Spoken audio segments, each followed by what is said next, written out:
hear nobody talking. We tell Jesus, I'll forever be chasing after you. But I look around and the body of Christ ain't running or even walking. The holy road has been abandoned for the path of the unrighteous. And now the church resembles too much of the world and suffers from an identity crisis. Called to be peculiar but working hard to blend in like camouflage. Praise and worship is secondary to making sure that we get our round of applause. And we lift ourselves up thinking that we are God. Perverting planned purpose for personal praise as we seek out the spotlight.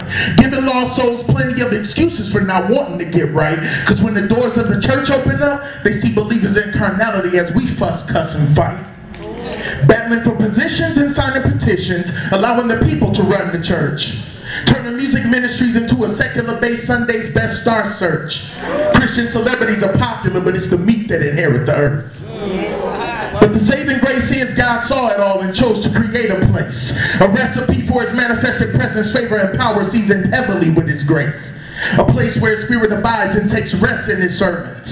Where his people find joy in him and take pleasure in the sacrifice of service. A beacon of light that slices through the forkness of darkness and despair. An agency of 007s anointed to defuse the enemy's snares. A regiment of soldiers that take pleasure in fighting for souls and paying the cost. A multicultural generation only governed by his blood and the precious cross.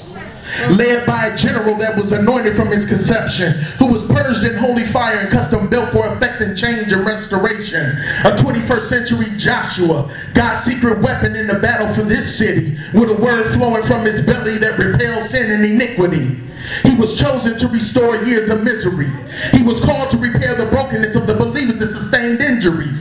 A movement has been created to give God glory, honor, and praise. A church for all colors is what God raised.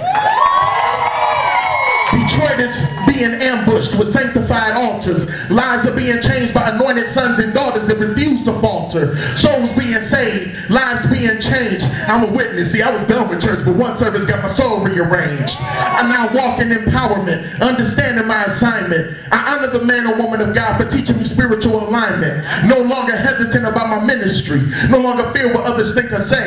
I'm fearless because I learned to just give myself away. Detroit is fixed, full, and whole in Jesus' precious name. And the lives that are touched through this place will never be the same.